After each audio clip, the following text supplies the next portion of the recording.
tout le monde. Alors aujourd'hui on se retrouve avec Ron, donc déjà merci à toi d'être là pour répondre à nos questions. Pour la sortie du film Moutafoukaz, en salle aujourd'hui. Alors déjà on va commencer avec une question peut-être assez bateau pour toi, mais savoir d'où vient le surnom Ron. Est-ce que c'est ton côté dynamique qu'on a vu dans Moutafoukaz ou ça n'a rien à voir? Il se trouve que ça tombe bien, quoi. Mais en vérité, c'est le diminutif. Enfin, je sais pas comment ça se passait chez vous au lycée, mais nous, au lycée, on s'appelait tous par notre nom de famille. Et quand les noms de famille avaient plus de 2 syllabes, on coupait en une syllabe. Ouais. Et moi, mon nom de famille, c'est Renard, donc tout le monde m'appelait Ron. Et c'est vrai que quand j'ai commencé à taffer, j'ai taffé déjà dans une boîte multimédia avec des mecs qui me connaissaient de cette époque-là et qui m'appelaient comme ça. Donc je suis pas allé chercher loin, quoi. En fait, tu vois, je l'ai gardé tout simplement. Parce que c'est comme ça que les mecs me connaissaient. Donc, et il se trouve qu'effectivement ça tombe bien parce que je suis tout le temps en train de courir dans les couloirs, je suis toujours speed et tout. Donc voilà quoi. Au niveau de ton style, pour avoir vu Moutafoukaz, c'est assez varié. Et donc on veut savoir si tu devais autopsier toi-même ton style, qu'est-ce qu'on y retrouve? Ah ça y est, déjà mort mon style, que vous êtes en train de me découper. Allez. Non mais si tu devais à propos.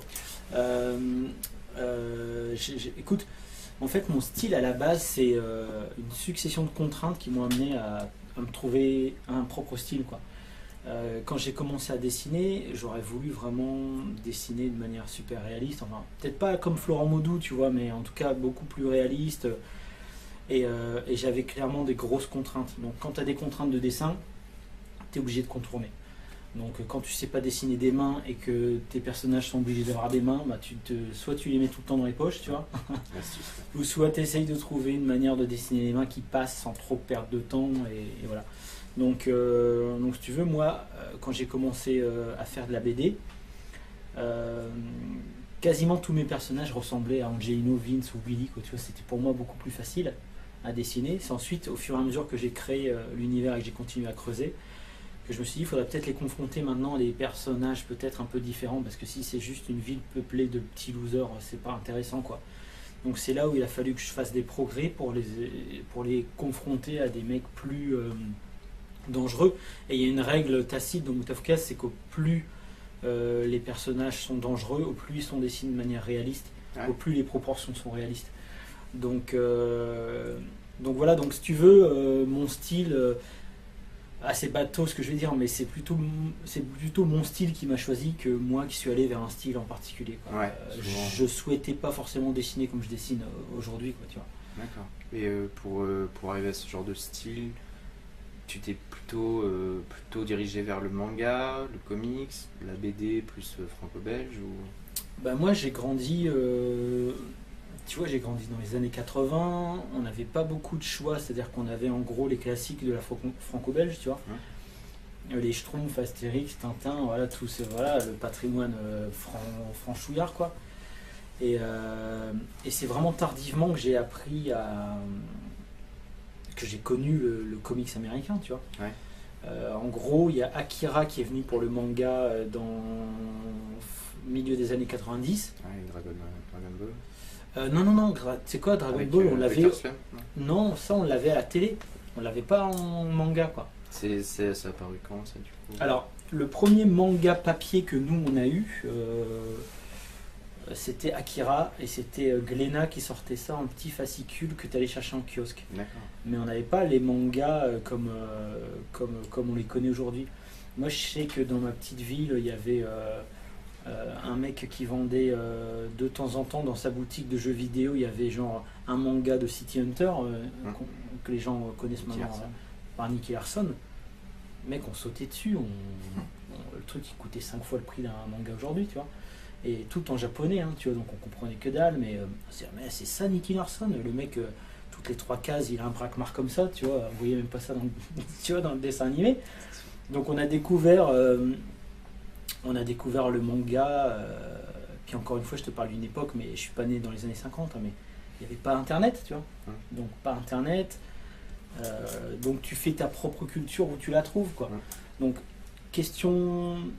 franco-belge depuis le début, depuis que je suis petit, le manga c'est arrivé par la télévision, mais ensuite tout doucement avec des publications papier.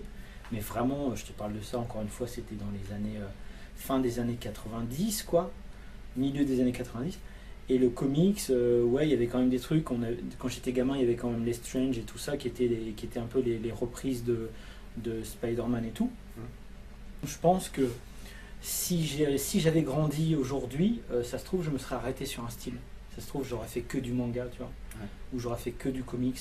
Là, il se trouve que ça a été très progressif. Donc j'ai nourri mon propre dessin de toutes ces références que je découvrais au fur et à mesure, quoi. Ah ouais, puis no stress, hein, franchement. Présentation. C'est toujours un peu stressant quand même. Ouais. Ah non, mais c'est vachement sympa quand même. Non, il est en train de se dire, attends, il n'y avait pas internet à son époque. What? Je déballe pas comme ça.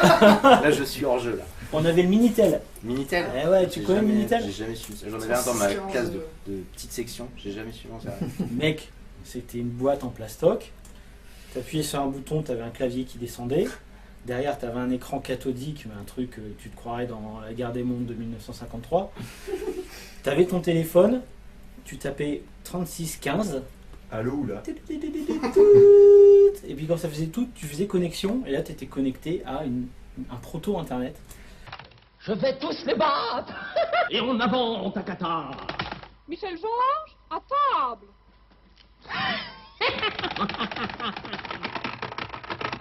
Et du coup, quand tu étais gosse, d'un coup tu rentrais en contact avec des étrangers, et puis ça terminait genre une insulte, et puis tu fermais tout, tu débranchais le téléphone. Et... C'est un truc de con, quoi, mais enfin bon, bref. Le Minitel. Le Minitel, ouais. Du coup, est-ce que tu peux nous présenter les trois personnages principaux qui sont Lino, Vince et Willy, assez rapidement sur leur design, comment tu as élaboré le design. J'avais vu que tu parlais du Schtroumpf noir pour Lino. Ouais. Et puis leur caractère, si c'est pareil, tu connais des gens à qui tu t'es rapporté ou... Bah, en gros, moi, ce que je voulais pour les personnages principaux de Mutafukaz, c'est des personnages qui soient complètement en marge graphique. Dans l'univers de Mutafukaz, on est dans une ville qui s'appelle Dark Mid City, et la ville est segmentée en, on va dire, grosso modo des ghettos, tu vois. Et au sein de ces ghettos, il y a, on va dire, des familles, c'est-à-dire des communautés qui sont ultra soudées entre elles. En général, souvent des communautés ethniques, mais après, moi, je me base aussi sur la ville de référence qui est Los Angeles, tu vois. À Los Angeles, tu as clairement des communautés ethniques super comme ça.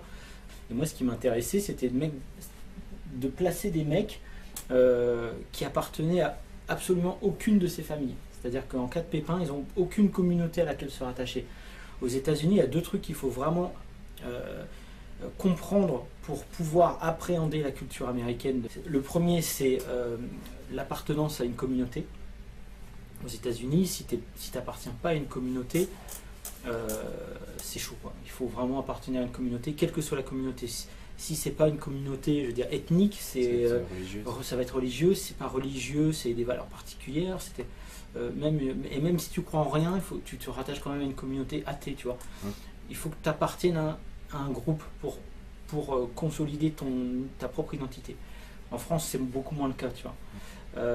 Et deuxième truc, c'est le deuxième amendement, c'est-à-dire le droit de porter une arme et de l'utiliser en cas de besoin. Ouais. Si tu comprends pas ces deux choses-là, les États-Unis, ça te paraît vraiment comme un pays quasi extraterrestre, quoi, tu vois. Donc voilà, et moi je trouvais ça intéressant. Dans un récit fictionnel, ces deux éléments-là font pour moi un terreau parfait pour que ça parte en cacahuète totale, quoi. Donc eux, s'ils ont un pépin, ils ne peuvent pas appeler la communauté à la rescousse. Ils sont juste tout seuls. Et c'est le fait d'être tout seul et d'avoir grandi tout seul, et finalement d'avoir trouvé un système B pour survivre au quotidien, parce qu'ils sont déjà en galère pour survivre au quotidien, tu vois, qui fait qu'ils trouvent des aptitudes particulières pour survivre en cas de gros coups durs. Et là, dans le film, c'est plutôt des gros coups durs qui tombent, quoi. Donc ils ont beau être losers, ils ont quand même une aptitude à s'adapter et à trouver des solutions malgré tout. Au niveau de Lino, donc physiquement, il est différent, on comprend ça dans le film. Pourquoi Vince et Willy, tu viens plus ou moins l'expliquer, mais au niveau du film, est-ce que ça laisse pas une question, se demander d'où ils viennent? Si, mais après moi perso, dans les films, quand on m'explique tout, au bout d'un moment, ça me... des fois j'ai envie de dire oh merde, je préférais m'imaginer le truc, je préférais ce que je me suis imaginé plutôt que la vraie. Tu vois, quand dans Star Wars ils ont commencé à expliquer la force, un exemple, ouais. J'avais. Ouais, Mais bon, dis plus ok. rien. Alors soit tu acceptes et tu dis bah c'est canonique donc ok j'accepte, ou soit tu dis bah moi je préfère mon explication, mais dans ce cas-là t'es pas en accord avec le réel, quoi, tu vois. Moi j'aime bien laisser les gens cogiter. Encore une fois, c'est une manière de les isoler complètement graphiquement, parce qu'un mec comme ça dans Dark Mythicity, il n'y en a qu'un. Gino aussi et Willy aussi. Donc voilà, comme ça c'est au moins c'est clair, tu vois, quand tu les vois c'est absolument clair. Et puis deuxième truc que tu as dit, et bon, je sais pas, vous couperez peut-être au besoin, mais s'il n'y a qu'Angelino qui est comme ça, quelque part tu donnes toutes les pistes pour te spoiler toi-même, tu vois ce que je veux dire. C'est vrai. S'il n'y a que lui qui est comme ça, les gens ils vont griller direct un truc. Mais pourquoi il n'y a que lui qui est différent? C'est ça quoi. Voilà. Là, le fait qu'ils soient tous les trois différents, ça passe beaucoup plus facile. Ouais. Bon, puis après, moi je suis en train d'écrire une. Moi je sais pourquoi Vince est comme ça, par exemple. Ouais. Tu vois, je sais pourquoi lui il est comme ça et je sais pourquoi lui il est comme ça. Dans le film, je dis pas tout, dans la BD non plus d'ailleurs, mais là je suis en train d'écrire une suite dans la BD où il y aura une origine, une story origine de Vince. Ouais. Mais qui restera malgré tout, je vais pas faire George Lucas, je vais pas expliquer le truc par A plus B scientifiquement, il restera encore une partie de magie et de mystère et de... Ok, mais en tout cas il y a l'origine story, on découvrira comment ça se fait qu'il s'est retrouvé. Ça reste pas mal mystérieux quand même pour Lino, même en ouais. ayant donné des pistes. Oui, en tout cas de dans toute le façon, film, on n'en sait pas tant que ça. Donc, non. Comment on peut se lancer dans l'animation aujourd'hui? Tout seul. Tout seul, parce qu'il faut bien commencer quelque part, pour ensuite éventuellement travailler en équipe. Mais comment on arrive dans de l'animation aujourd'hui? C'est assez compliqué. C'est chaud. Non, c'est pas que c'est compliqué. Bon, il y a plusieurs sujets. Déjà, si c'est juste pour Internet et te faire connaître, et puis essayer de lancer le truc, en gros, la bouteille à la mer, tu vois, il y a toujours des moyens de faire des choses, quoi, heureusement. Ce qu'il faut toujours avoir en tête, c'est quelles sont tes contraintes, tu vois. Des fois, il y a des gens, ils veulent trop en faire, tu vois. Genre, c'est con, mais si tu veux filmer, mettons, tu veux faire un film live et t'as pas les moyens de te payer un micro, bah, vaut mieux pas tout miser sur le son, dans le sens où si ton son est dégueulasse, bah, il faut peut-être mieux pas mettre de son. Il faut peut-être faire un clip avec de la musique. Il faut peut-être justement trouver une narration où t'as pas besoin du son. Parce que si tu utilises le son, ton portable ou ton appareil photo, ça va être dégueulasse, quoi. Donc, il faut toujours réfléchir en termes de contraintes. Là, par exemple, si tu veux faire l'animation, ça demande quand même pas mal de gens, c'est compliqué. Mais si c'est ça que tu veux faire, c'est possible. Il faut juste que tu réfléchisses en économie de moyens. Pas t'user, par exemple, si tu as un dialogue entre deux personnages, va pas t'user à les faire bouger pendant qu'ils parlent et tout. Tu vois, réfléchis en termes comme font les Japonais dans les studios japonais. Tu réfléchis dans ton histoire à genre 1 ou 2 money shots, ce qu'on appelle les money shots, là où tu vas vraiment mettre le paquet et tu vas y passer des mois. Et pour le reste, tu t'économises, quoi. Parce que tu peux pas, sur la longueur, si tu es tout seul, faire un truc qui bouge dans tous les sens. Enfin, ça me paraît chaud. Ou alors tu vas y passer du temps, quoi. Moi, quand j'étais en 2002, avant qu'il y ait le film, j'avais fait un court-métrage avec des gars, tu vois. En tout et pour tout, on était 3 à bosser dessus, vraiment. Ensuite, il y a 2 gars qui sont venus nous aider, donc on a fini à 5 pour tout ce qui était texture et tout, parce qu'il y en avait beaucoup, on en avait mis un peu partout. C'était l'animation 3D. C'était l'animation 3D avec une couche 2D par-dessus en flash, quoi. Bon, alors aujourd'hui, franchement, tu revois le truc, ça pique les yeux.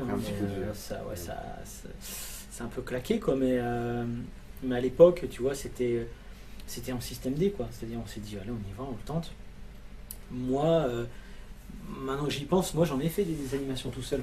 Quand tu vas sur le site Mutafukaz et que tu vas dans les archives, à un moment donné, tu peux te promener dans la chambre d'Angelino et il y a une télévision avec un magnétoscope. Vous voyez tout ce que c'est un magnétoscope? Oui, ouais, ça va. Et il y a des cassettes.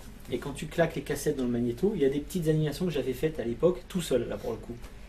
Mais elles ont ni queue ni tête, tu vois. C'était juste, je m'entraînais à faire des animations aussi. Je me souviens que dans une de ces animations, il y a une espèce de combat aérien. T'as Vince et Angelino qui sont dans un vieux coucou de la Première Guerre mondiale et qui combattent des jets, tu vois, des jets Et j'avais fait une petite animation comme ça.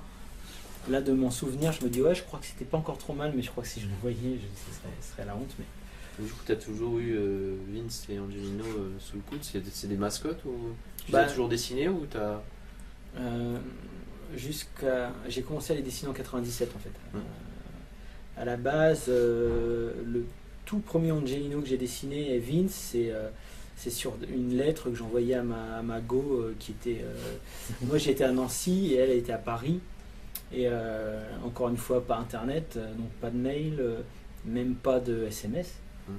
Mec, si tu voulais envoyer un texto, il fallait téléphoner à quelqu'un qui t'écrivait ton texto et qui envoyait le truc sur l'écran de l'autre.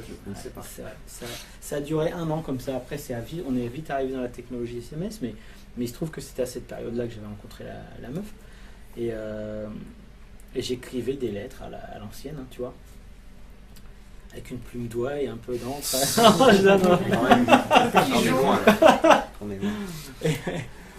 Et puis je décorais mes lettres en fait. Et puis c'était la période d'Halloween. Et puis j'avais dessiné un personnage avec une tête de citrouille et un autre avec une tête enflammée, tu vois. Et je l'avais envoyé et je les trouvais cool les persos. Et puis j'ai commencé à les redessiner régulièrement. Et puis j'ai commencé à faire au début c'était des petits strips, des petits sketchs un peu, je veux dire, humoristiques. Ils avaient un ennemi commun qui s'appelait Arthur, qui était un petit diable. Enfin, on s'en bat les couilles. Ah, c'est sympa à savoir l'origine. Bon, c'était ça. Et puis ensuite, j'ai fait une petite histoire qui se passait à Nancy, où tu avais un groupe de gamins pendant la période d'Halloween qui tapaient aux portes, tu vois, pour demander des bonbons. Et eux, ils s'étaient incrustés chez les gamins et tout le monde pensait qu'ils étaient déguisés alors qu'ils étaient comme ça en vrai. Et à un moment donné, les gamins se font brancher par des espèces de skinheads régionaux, tu vois, et ça commence à partir en cacahuète vraiment parce que eux, c'est pas des gamins déguisés, justement, c'est des vrais vénères, quoi. D'accord. Et ça a été la première histoire courte que j'ai fait avec Vince Angelino. Et puis ensuite, je me suis dit, ah tiens, je vais faire une histoire un peu plus longue. Et je suis parti sur un délire d'invasion extraterrestre. D'accord. Oui, parce que c'est un truc que je kiffais. Et puis voilà. Et puis c'est là qu'on a lancé le court-métrage Opération Tête Noire, qui était censé être le level up de ce que j'étais en train de faire tout seul, quoi. Donc le court-métrage a été là avant la BD, en fait. Ah, largement, ouais. Ouais. Bah, si tu veux, la toute première BD, je la compte pas parce que pour moi, c'est une proto-version, tu vois. Même si le fil rouge était déjà là avec l'invasion extraterrestre, mais c'était noir et blanc, un petit peu en écriture automatique. Et puis c'était sur un petit format comme ça, un format Bible en fait, ni plus ni moins. Et donc j'ai fait ce court-métrage. Et donc court-métrage, je savais déjà que dans mon histoire idéale, à un moment donné, les mecs étaient chez eux et il y avait une section de police qui est rentrée pour défourailler et se retrouver coincé juste à cause d'une chaussure coincée parce que ça m'était arrivé une fois. J'étais rentré chez moi et je sais pas, j'avais une godasse qui s'était coincée sous la porte. Ouais. Mec, j'arrivais juste plus à rentrer du tout chez moi, quoi. Et je m'étais dit, ah tiens, ça peut être pas mal que ça arrive à, tu vois, genre t'as le GIGN qui déboule, ils vont pour enfoncer et juste à cause les mecs, ils ont juste pas rangé leur bordel et grâce à ça, ça leur laisse le temps de contre-attaquer, tu vois. Et puis ça, voilà, ça partait de ce principe-là. Et il se trouve que ce court-métrage-là, il a fait le tour du monde des festivals, alors qu'on s'y attendait juste pas du tout, quoi. Et il a été nommé au Sundance Festival, qui est la grand mecque du cinéma indépendant, ce qui est un truc vraiment, pour le coup, super costaud, quoi, super costaud. Et moi, j'y suis pas allé, bêtement, parce que j'avais peur de l'avion. J'avais été invité là-bas et tout, j'y suis pas allé, mais bref. Et la boîte dans laquelle et il y a un mec qui avait repéré le truc et qui nous avait proposé de faire dans une émission de télé américaine sur la chaîne câblée une petite pastille Mutafukaz type Beavis and Butthead, tu vois, un truc un petit peu rugueux comme ça, un peu grinçant. Et ma boîte a dit ouais non, on a des pubs Lipton Ice Tea pour la Turquie à faire, tu vois. D'accord. C'est ça, en fait, les financiers avaient pris le contrôle de la boîte, donc on n'était plus du tout devenu une boîte créative, on était devenu une boîte de prod. Donc moi j'ai fait du taf un peu, voilà, je veux dire, je suis resté dans ce taf alimentaire, il y avait des trucs quand même intéressants à apprendre, j'ai fait des clips pour Warner, des trucs comme ça. mais des petits trucs, hein, vraiment. Et au bout de 2 ans, j'ai dit, vas-y, je me casse, quoi. J'ai envie de faire... tu vois, je sentais vraiment que mes personnages, ils étaient en moi depuis longtemps, ils avaient envie de s'exprimer. Moi, j'avais pris un peu de niveau, et je me suis dit, vas-y, il faut que j'en fasse quelque chose. Donc j'ai quitté la boîte, et je me suis dit, le meilleur moyen pour moi de m'exprimer sans avoir un budget de ouf, sans avoir une équipe à gérer, un truc chiant et tout, c'est la BD. Parce que dans la BD, t'es seul tout, t'as ton crayon, t'as ton papier, et t'as budget illimité, quoi. Tu veux faire 350 hélicoptères qui survolent la plaine avec une armée d'orques, tranquille, enfin tranquille. Il faut le faire. Faut le faire. T'es juste contraint encore une fois par tes propres compétences, tu vois. Mais si tu veux le faire, et même si tes orques ils ressemblent à que dalle, et que tout le monde comprend que c'est des orques, bah c'est ça, c'est des orques, tu vois. Donc je me suis dit, vas-y,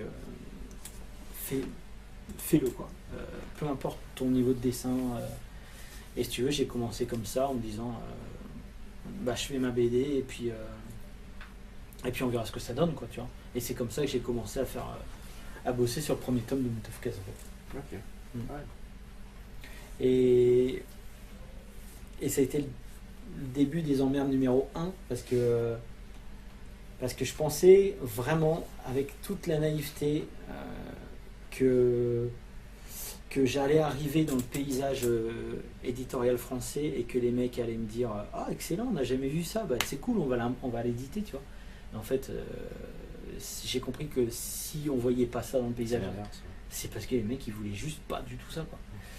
Donc en plus moi j'arrivais, j'étais encore jeune, j'avais aucune expérience dans la BD.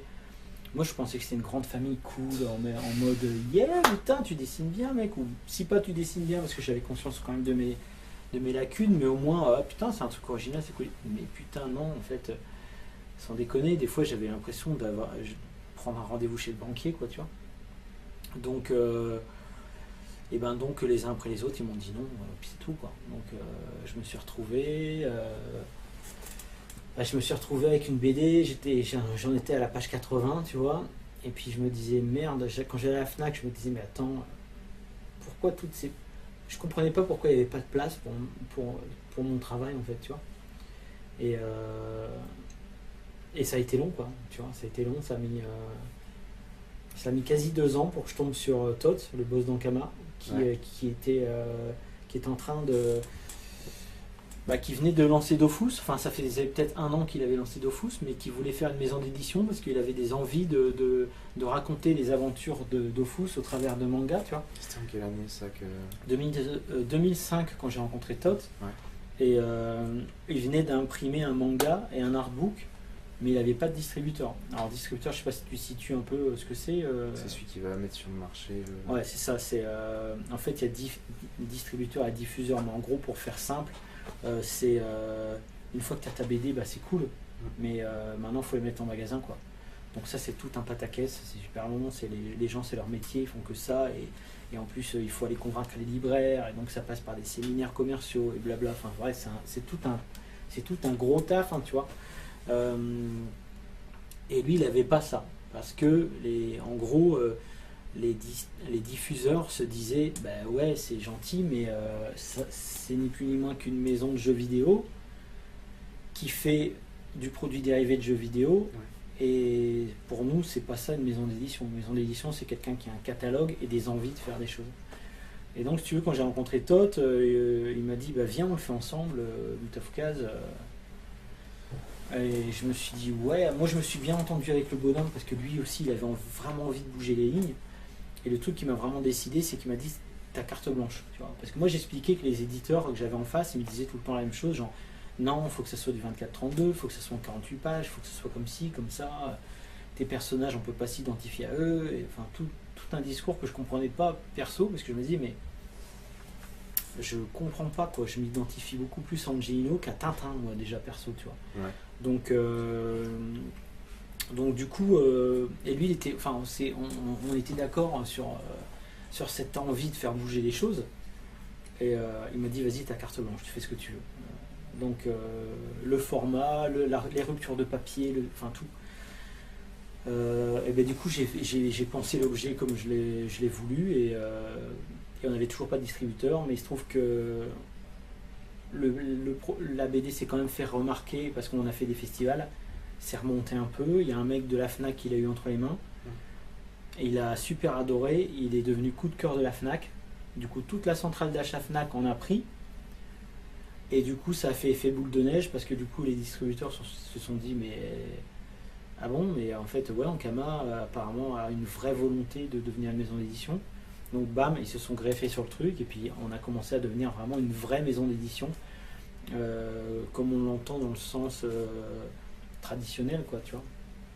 Donc ouais, c'est comme ça que ça a commencé. Et c'est comme ça que je suis devenu aussi directeur de collection du label 619. C'était une belle galère pour arriver jusque-là. Ouais, quand même. Ouais. Et puis c'est surtout, je veux dire, t'as beau être solide dans ta tête, au bout d'un moment, tu vois, c'est même humiliant parfois, tu vois. Mais ouais, il faut s'accrocher. Après, tu vois, moi, ça c'est mon expérience perso. Je peux pas dire aux gens, des fois les gens me disent, tu me conseilles de m'accrocher ou pas? Je peux pas répondre. C'est-à-dire que moi je l'ai fait et ça a porté ses fruits, mais je peux pas dire à un mec, vas-y, tu t'accroches, même si ça dure 20 ans, et puis mec, au bout de 30 ans, ça a toujours pas abouti. Et tu vois, je suis responsable un peu du fait qu'ils se sont enfoncés dans un truc pas bon. Donc c'est chacun son expérience, mais moi je pense que si au fond de toi tu es persuadé, tu es intimement convaincu que ton truc il a un potentiel, c'est que vraisemblablement il y en a un, quoi. À moins que tu te leurres tout seul, hein, tu vois, mais en général tu peux, en général tu sais, quoi. Les mecs qui sont pas sûrs, ils vont pas jusqu'au bout de toute façon. N'hésite pas à me couper quand tu trouves que ça part en couille. Non, mais c'est intéressant, donc je coupe pas, quoi. Au niveau du film, on va pas spoiler, mais il y a pas mal de théories du complot qui sont un petit peu mises comme vraies, en fait. Et est-ce que tu t'es amusé un peu à reprendre les théories du complot et aller dans un délire, ou tu trouves qu'il y a une part de vérité là-dedans? Ouais. Moi, quand j'ai écrit Moutafoukaz, du coup, le tome 1 en 2006, les théories du complot, c'était vraiment, je veux dire, presque folklorique, c'est-à-dire que c'était des trucs qu'on se passait, qu'on s'envoyait entre potes, entre guillemets, pour se marrer, genre, attends, putain, les mecs. Et du coup, il y avait un côté fictionnel super intéressant que j'aimais beaucoup. Aujourd'hui, par rapport à ça, je trouve que c'est dangereux, tu vois. Je trouve que c'est dangereux, c'est pris extrêmement au sérieux.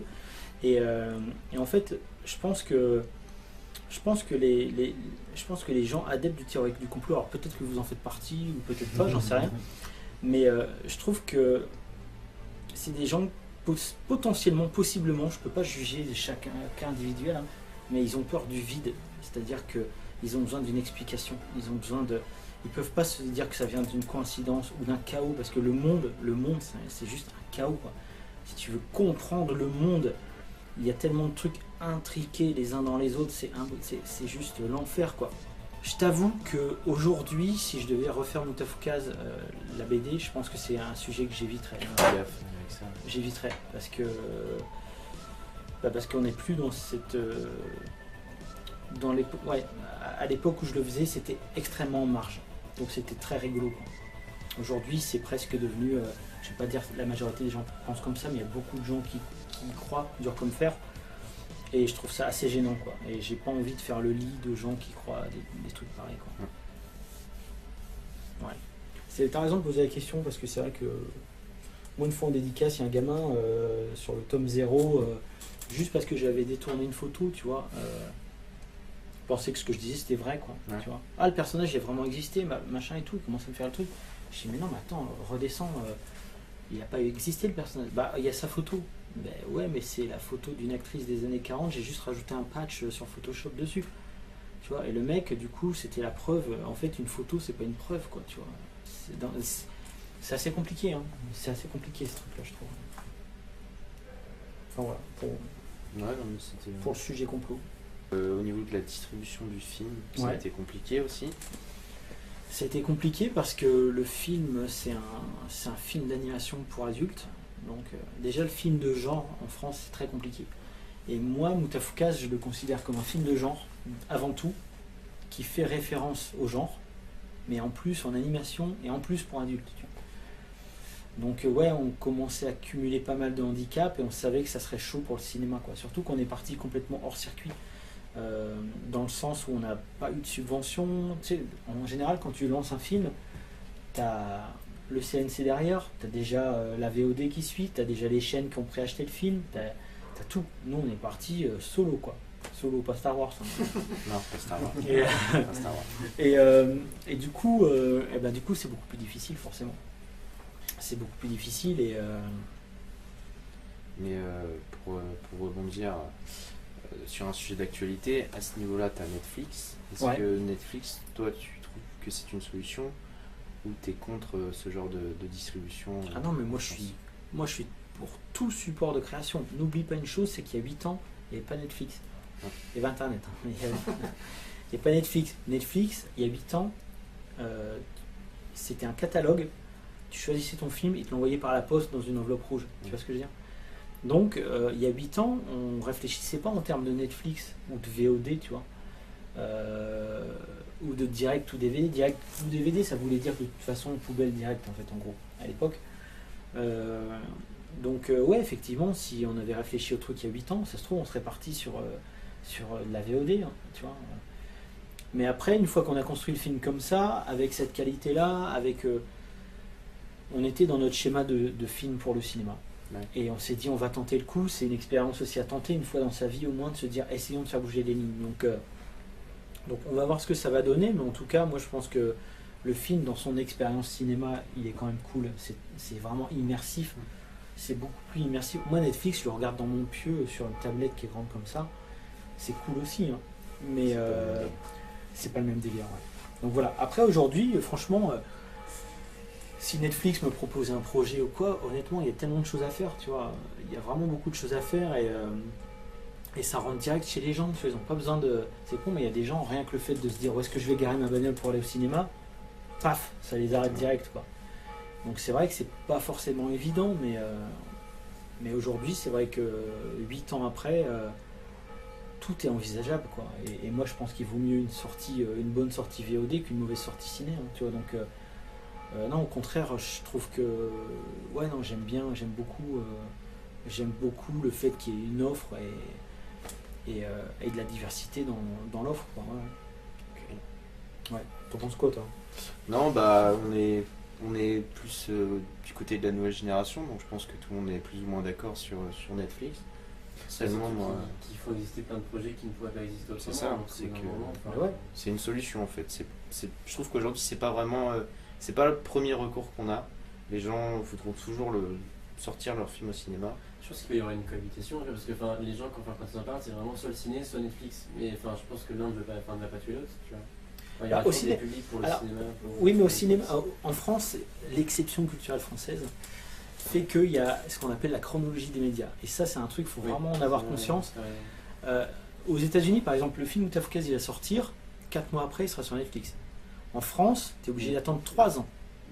Parce qu'ils ne veulent pas tuer un système qui, à mon sens, n'a plus de raison d'être vraiment. Mais je comprends le délire, hein, parce que justement, dans ce système dont je te parle, c'est-à-dire que quand tu prends un film, pour financer le film, il y a des chaînes qui préachètent, tu vois. Il y a la VOD, tout le monde sait déjà qu'à tel moment, ils auront le film. Et ensuite, une fois que le film sort au cinéma, il y a 4 mois pour sortir au cinéma. Puis ensuite, la chaîne qui a mis le pognon, elle dit, bah maintenant, à mon tour d'avoir l'exclusivité pendant X mois sur ma chaîne. Puis ensuite, une fois que c'est fini, tu as la VOD. Enfin, tu vois, tout le monde a mis le fric pour que chacun s'y retrouve en termes d'exclusivité. Mais Netflix, ça explose complètement ce système-là. Ça veut dire que quand tu sors Moutafoukaz, on le sort au cinéma, eh ben c'est mort. Je veux dire, Netflix, il arrivera dessus dans 3 ans. Tu vois. Même si on est parti sans chaîne, même si on a fait le truc tout seul, on n'échappe pas à la règle. Donc ça, en France, ça va être un peu compliqué, je pense. Mais sinon, je pense que, tu vois, vous, votre génération, quand vous allez arriver aux manettes, pour vous, ça sera tellement poussiéreux, tout ça, que, à mon avis, ça changera. Mais là, nous clairement, notre génération, on essuie les plâtres de ouf, quoi. Et voilà, ben après, c'est bien, Moutafoukaz sort au cinéma. Moutafoukaz, dans le circuit traditionnel français, il n'aurait jamais pu sortir comme ça. Parce que j'ai déjà rencontré des producteurs, ils étaient là en train de me dire, ouais, mais il faut des enfants, ouais, mais il faut aussi... Enfin, tu vois, ils étaient, ouais, mais il faut que ça soit familial, on peut pas prendre un moins de 12 parce que ça va être compliqué. je sais que si Ankama avait pas financé le film à fonds propres à 100%, il y avait juste pas Mout of Cast qui existait, quoi. Donc voilà, maintenant j'espère honnêtement que les gens vont se déplacer. On espère aussi. On espère aussi. Ouais. Ok, et merci à toi Ryan. Merci à vous. C'était bien sympa. C'était cool. Super intéressant à écouter. J'espère que c'était concis. On verra ça au montage. Ah ouais, c'était super intéressant, pas mal de sujets évoqués, donc cool. Ça fait plaisir. Bon, nickel. Voilà. C'est bien. Et du coup, allez voir Moutafoukaz au cinéma, c'est super sympa. Qui sort aujourd'hui. Attendez, on allait voir Solo, puis Vous n'allez pas... Allez Solo, voir Moutafoukaz. Solo franchement, vous pouvez le télécharger, Solo, et ils s'en foutent, Disney. Allez voir Moutafoukaz. ils vont déjà rentabiliser 4 fois. C'est clair. Yes. Bon, ok. Merci. Yes. Et merci bien. Ouais.